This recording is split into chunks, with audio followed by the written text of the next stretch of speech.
It would have been a horrendous sight. As the torrent surged into the basin, lightning cracked across the sky, and a thick blanket of fog enveloped the area. The waters swallowed the land. This flood would have been actually raising the coastline of the sea at the rate of about half a mile a day. The immense flood forced every living animal to flee for higher ground. Those who could not escape were engulfed by the rising waters. It must have been one of the most incredible sights that they'd ever seen. A whole sea emptying into another sea. For more than 100 days, the water kept roaring in. More and more land was submerged. Eventually, the sea swallowed a landmass twice the size of Ireland, more than 60,000 square miles. The deluge permanently reshaped the face of the world. So this is hundreds of thousands of square kilometers of land that was replaced, basically reclaimed by the sea. This immense flood may have been one of the most destructive events the Earth has ever seen. It created the massive body of water, which we know today as the Black Sea.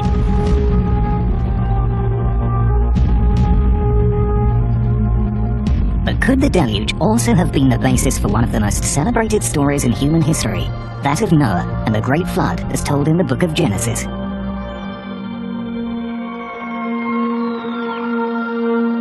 Some experts believe that 8,000 years ago, the land now at the bottom of the Black Sea was a large fertile valley, a place where early civilization was beginning to take root.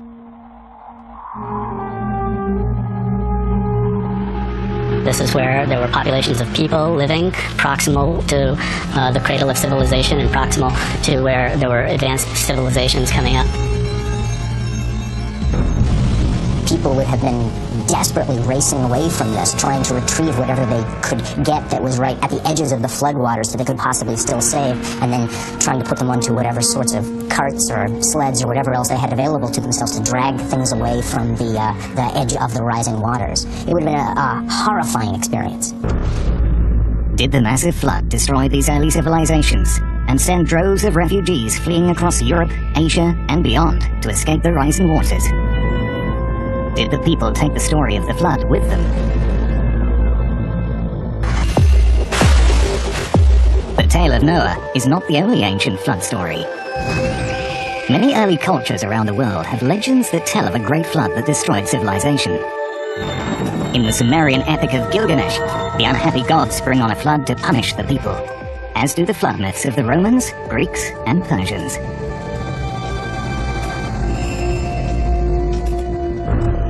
Could these flood myths be an echo of some prehistoric megastorm that engulfed the ancient world?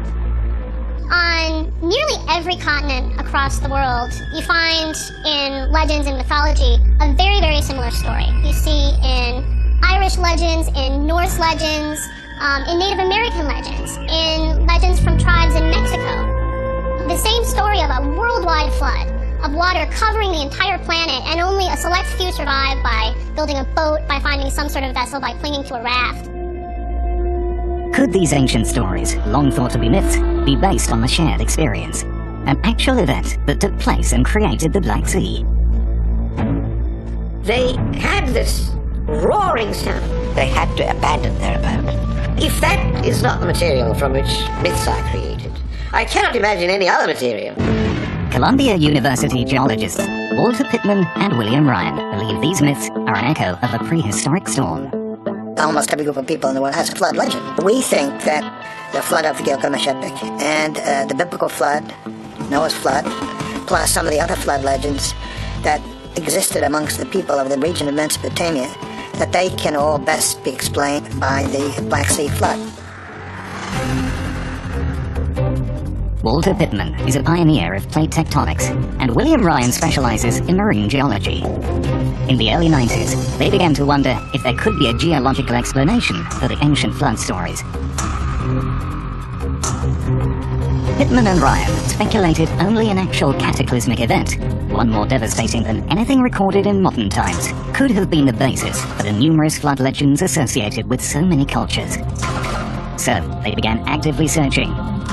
They wondered what body of water could have been the location of the megaflood. a place so devastated by the violent flow of water, it would have felt to its ancient inhabitants as if the world were ending.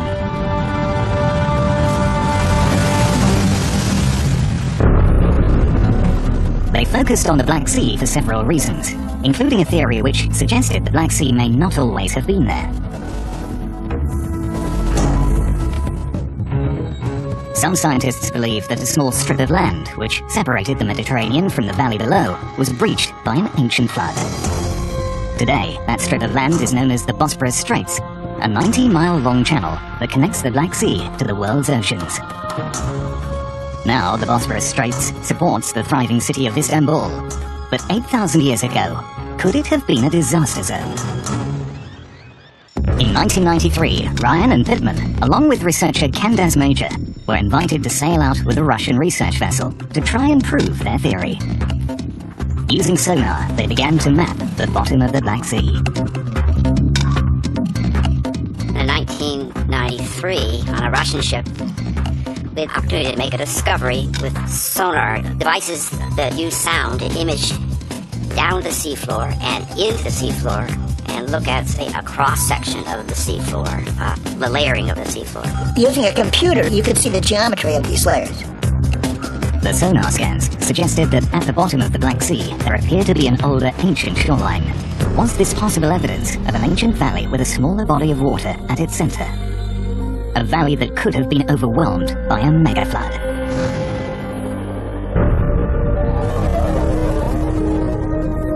We knew we had it. We knew. We could see right there. If this goes on like this for the next few days, we've got it. The preservation of landscape was one of the first clues that the transformation of this lake to a saltwater sea was extraordinarily abrupt. Pittman and Ryan believed they had proof to support their idea, but it wasn't going to sway the entire world scientific community or the general public. They needed indisputable evidence that the Black Sea flood reshaped the earth and gave rise to the story of Noah.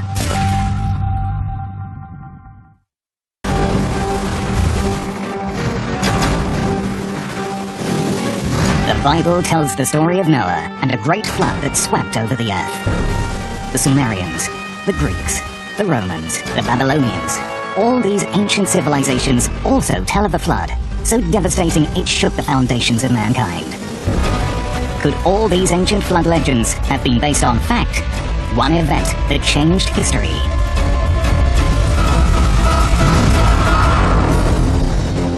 Columbia University geologists Walter Pittman and William Ryan believe that a massive flood 8,000 years ago created the 170,000 square mile Black Sea and scattered a large proportion of the Earth's population at a time when civilization was newly born. This idea was driven by an assumption that flood myths like that in the Bible or like those in Mesopotamia may have some basis in reality. Almost every group of people in the world has a flood legend. While on an expedition in 1993, sonar images revealed that possibly the shoreline of an ancient lake lies at the bottom of the Black Sea, suggesting this massive body of water may once have been much smaller. The landscape changed. You can imagine a lake suddenly increased its size by another 30%. But they needed hard evidence that this was the site of a catastrophic flood, a flood that legends are made of. They believe the evidence is buried deep beneath the sea. They collected sediment from below the sea floor, penetrating into thousands of years of geological history. We extracted from that pipe sediment core. Then our job was to take that mud and make something of it, and figure out what it was telling us. Hidden within the cores, like the ones held here at the Core Repository at Lamont Doherty Earth Observatory, was the first tangible proof of what Pittman, Ryan and Major had been seeking. Evidence of life that could only have existed in a freshwater lake. In the case of the Black Sea shelf, there were living lots of mollusks. When this was a giant freshwater lake, those mollusks are tiny, what we call today zebra mussels. Mollusks this size are only found in freshwater. Those that live in the ocean are bigger, more than double the size. Other cores taken from the seafloor revealed further evidence that a freshwater lake and valley had been flooded. Proof of plant life. To find roots of plants in sediment means that surface, that area was exposed to the air, was not underwater. Other cores also suggested this ancient lake may have been flooded by a sudden influx of seawater. We could see in the sediment the shells of ancient life and recognize in the bottom of the cylinder shells of creatures that only lived in freshwater lakes. In the upper part of the cylinder, the shells of those that then colonized the new saltwater sea, and found the transition between the two was extraordinarily abrupt. Core after core after core. With that change in the sediments came a change in these clams and mussels that lived there, and told us immediately, okay, this was a lake, and this is marine. These shells would have been immigrants coming in from the Mediterranean. So there had to be a connection between the Black Sea and the rest of the oceans at that time. Radiocarbon dating revealed the saltwater shells pulled from the cores were first deposited around 8,000 years ago. Could this be the undeniable evidence of a massive influx of salt water into the lake? A lake that would have supported a large human population before the flood. Had the world ever seen a flood like this before? And was a flood this size even possible? Every body of water has the potential to flood. It has the potential to overflow if there's a shift in the balance anywhere in the water cycle. Whether triggered by torrential rain, hurricanes, or sea level rise, every body of water can overflow its boundaries. And once water starts to inundate land, it is generally very difficult to stop. A flood can be completely devastating because it wipes out everything in its path. People drown, crops are ruined, homes are completely devastated. Floods are probably the deadliest natural disaster in human history. 3 floods over the last 125 years in China have killed over 5 million people. So this is enormous, much larger than most other natural disasters. The destruction brought on by floods can be cataclysmic, devastating areas once thought to be safe. And like the Black Sea flood, when the water rushes in, it can leave a lasting scar on the people of the region.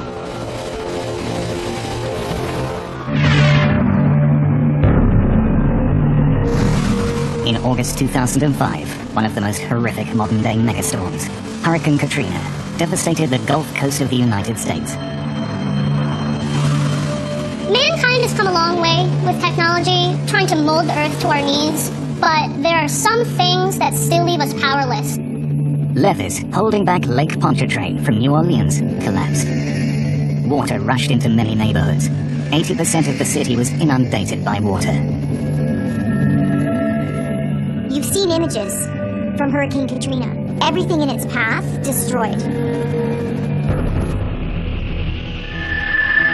When the floodwaters finally stopped rising, more than 1,000 people were dead.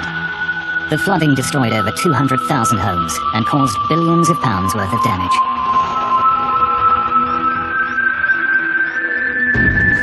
Could the scene of destruction inflicted upon New Orleans have been a small-scale repeat of what happened in the Black Sea?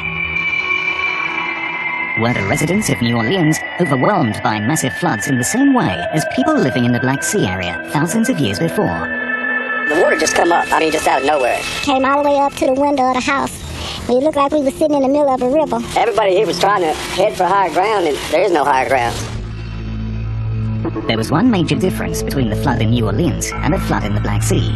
In New Orleans, as with nearly every other flood in history, the waters receded.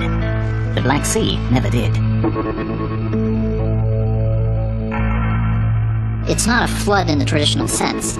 Even something as grim as Hurricane Katrina and all the damage that it did in New Orleans is still conditioned by the fact that we know that the water will recede. To me, what's striking about the idea of the Black Sea flood is that it was a permanent flood. If the Black Sea was created by an ancient flood, what triggered it? How much water surged in? And is there definitive proof that it actually happened? Do you think you would survive? Do you think anything in its path would survive? 8,000 years ago, the Mediterranean Sea surged through the Bosporus Straits in what is now modern Turkey with tremendous force. It inundated an ancient lake and forced droves of refugees to flee to the far corners of the earth at a time when civilization was just starting. Could this massive flood be the same catastrophe told of in the biblical story of Noah? The idea that the flood is the worst thing that's ever happened to mankind may be true because we do not have any other such basins flooded on such a huge scale when humankind was around to remember it. And there are no other geological phenomena that would equal the magnitude of this. But what triggered the flood? 8,000 years ago, the last ice age was just coming to an end. The Earth's temperature was rising, causing the vast ice sheets covering the northern hemisphere to start melting. Around 8,300 years ago, the remaining bit of the Laurentide ice sheet in North America collapsed, and it poured into the North Atlantic, and you had a sea level rise almost instantaneously. Meltwater caused the world's oceans to rise more than 5 feet, pushing the Mediterranean Sea towards the Black Sea basin. Because of all these glaciers melting worldwide, was increasing the height of the global ocean, and that increased the height in the Aegean Sea and then the Sea of Marmara. When the level of the Aegean and Marmara got to a certain point, it breached the dam at the Bosporus. Geologists Walter Pittman and William Ryan believe the rise in sea level led to a catastrophic and instantaneous flood of the Black Sea basin. But others in the scientific community aren't convinced that is what happened. Some argue it wasn't a cataclysmic event at all. Instead, the rise in sea level would have caused water from the Mediterranean to flow into the Black Sea basin more gradually over a long period of time, perhaps thousands of years, making it too slow to be the catalyst for flood myths worldwide.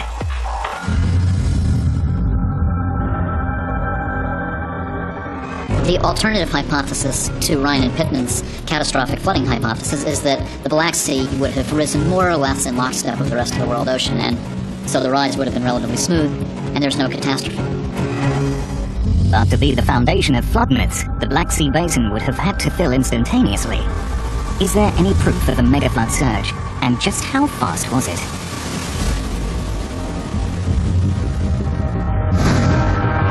Oceanographer Mark Siddall, who studies fluid dynamics, believed that a catastrophic influx of water into the Black Sea would leave behind distinct evidence on the seafloor. I found it a little surprising that with all of the vast amounts of water flowing into a small basin with very malleable mud underneath it, the idea that there wouldn't be geological evidence for that was not ambiguous, seemed surprising. In 2002, Siddall began focusing on the Bosporus Straits, a location that any breach, either from a massive flood or a slow migration, would have been most likely to have occurred. Following the collapse of such an earth dam, the water would really charge quickly down the Bosporus into the Black Sea. I wanted to try and get a feeling for how the fluids of any jet would flow into the Bosporus, the amount of energy involved, and how much that might leave characteristic features on the seafloor. Siddall created a computer model of what the mouth of the Black Sea at the Bosphorus might have looked like prior to any influx of water. The computer simulated a fast and slow infill of salt water across the strait and into the Black Sea. When Siddall created the hypothetical flood, he watched how the salt water would have affected the seafloor.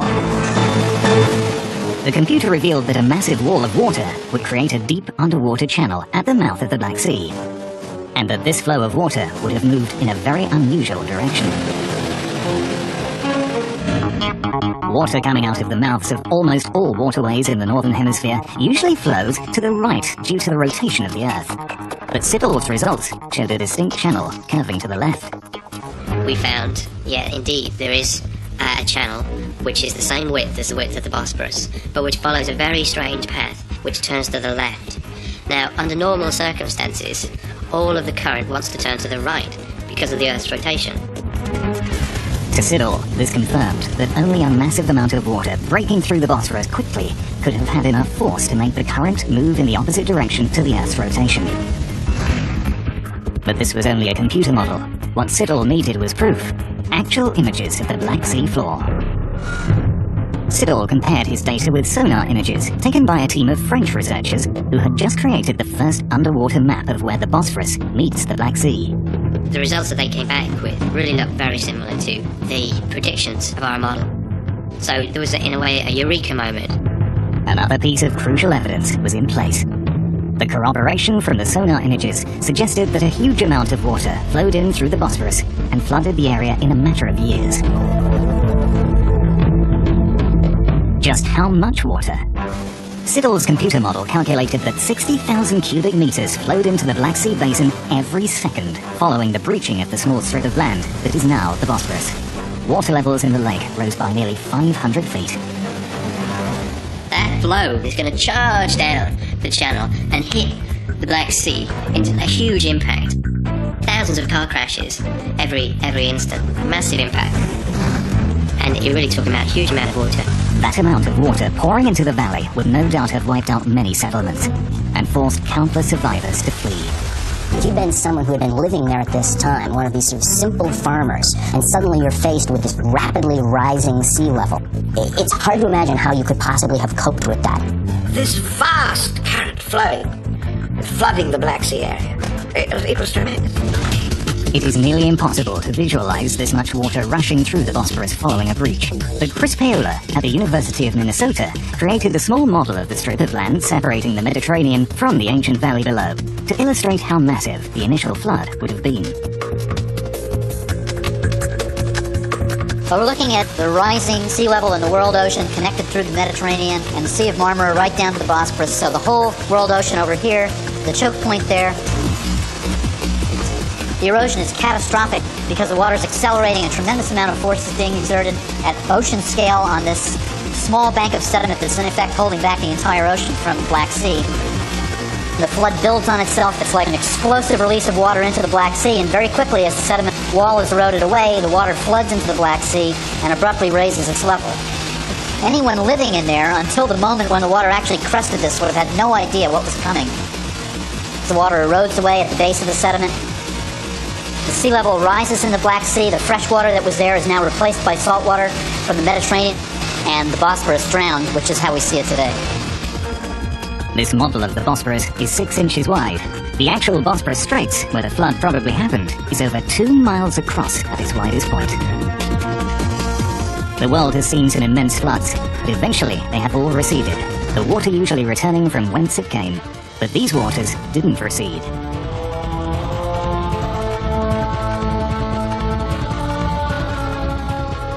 Permanent change. It wasn't part of the natural rhythm of the Earth. It was an anomalous effect that no one had ever seen before, and that, in fact, is a transformation that's still with us. If this kind of Black Sea flood really did occur, it would have been a monumental event in the development of civilization as we know it. It would have scattered a large number of people to other parts of the Earth, and it would certainly have changed how a lot of later civilization would have evolved. But does any evidence of a once thriving civilization remain? It's uncertain how many people might have been affected by a flood like this. Probably something on the order of a few 100,000 people, which may not sound like a lot by our modern standards, except that remember, at this time the whole global population was probably only about 5 million people. So this would have been a major flooding event that would have unseated a huge portion of the Earth's population. You could run away from the flood, but you could not take anything with you.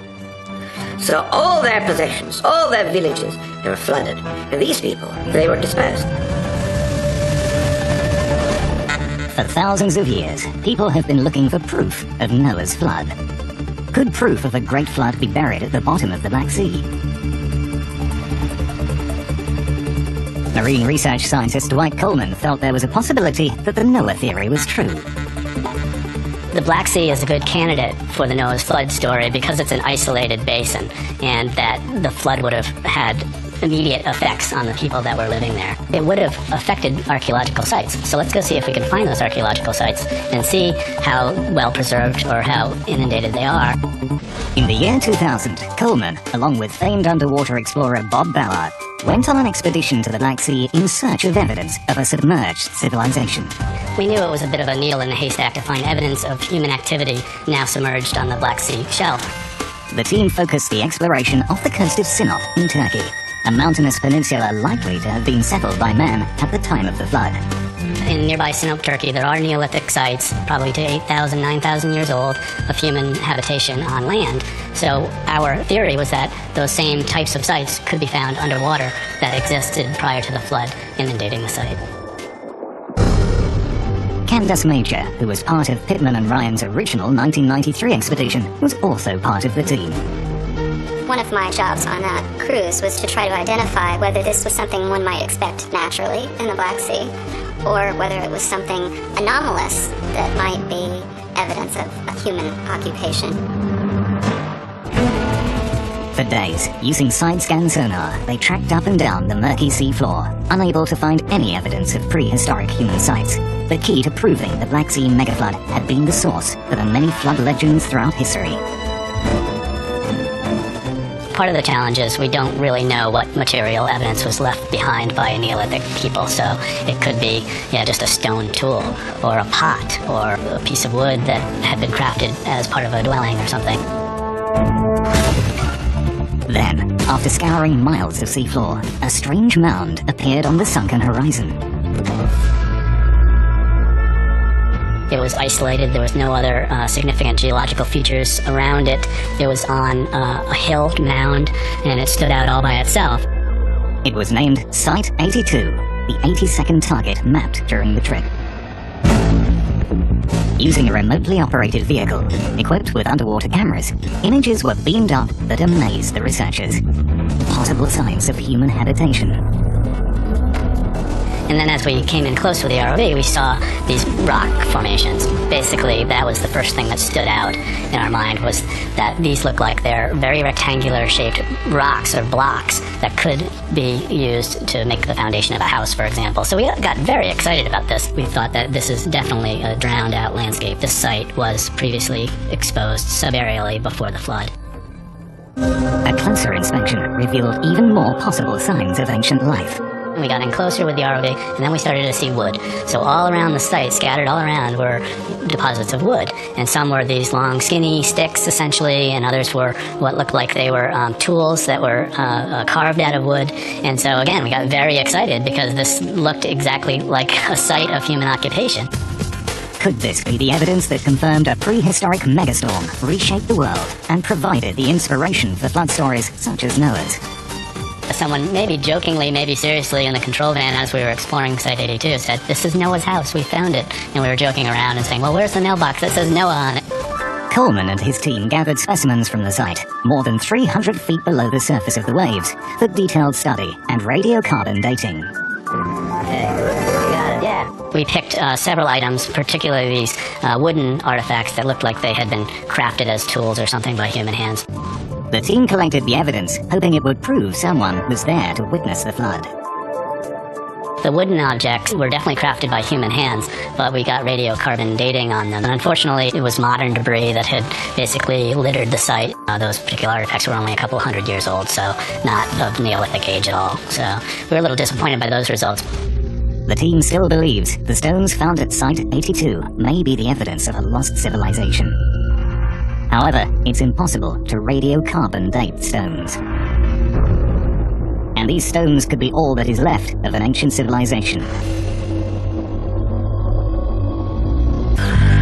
Coleman and his team plan to return to Site 82 in the future, in the hope of acquiring conclusive evidence, undeniable proof that someone had a front row seat to the prehistoric megastorm. I think that Site 82 could still represent a site of human occupation. We don't know. Clearly, there just needs to be more data, more research done on this particular site. Site 82 is a great target. What it turns out to be, I think, is still somewhat of a question. While we are still seeking answers to this ancient deluge, another devastating flood that may occur within our lifetime is looming. This would just completely transform the world that we know.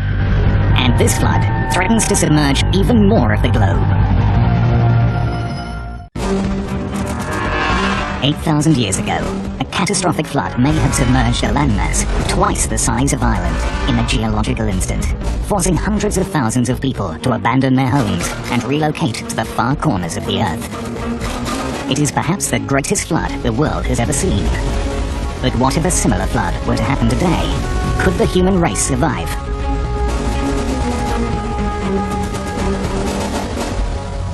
We can't, as people, prevent floods. Floods are a natural occurrence because water needs space. And if we're in the way, water doesn't care. regions of the world's coastline that just several thousand years ago might have been home to only a few thousand people, these days are going to be the homes to millions of people. And they would be homeless and helpless when those floodwaters would rise. Based on new data, the same catalyst believed to have caused the Black Sea flood, a rise in sea levels caused by drastic and sudden melting of global ice sheets, is happening again today. Because of rising temperatures, glaciers lose about 22 cubic miles of water a year, which is twice the rate that they were losing 50 years ago. So if the seas rise, say, 1 foot, that can cause the sea to actually encroach into the land from 2,000 to 10,000 feet. And that's how much shoreline you lose just from that little bit of rise in sea level. Although the rise of the world's oceans may appear gradual, it has the power to affect every living thing on the planet. A mere 5-foot rise in sea level is thought to have caused the catastrophic Black Sea flood 8,000 years ago. Today, a 5-foot rise would not displace hundreds of thousands of people, the estimates for the Black Sea flood, but hundreds of millions. About 145 million people straight off. I mean, that's a massive amount of people have to be relocated. We've got no precedent for that sort of relocation of people. Goodness only knows what sort of societal, cultural changes would be affected by that. A huge fraction of the human population lives within, just say, 100 miles of the coastline all around the world. So anything that raises that coastline or increases the chances of periodic flooding along there is going to have a horrific effect on the kinds of communities that we've built up there. And if this sea level rise is coupled with a storm surge brought on by a hurricane, it could unleash a cataclysmic flood.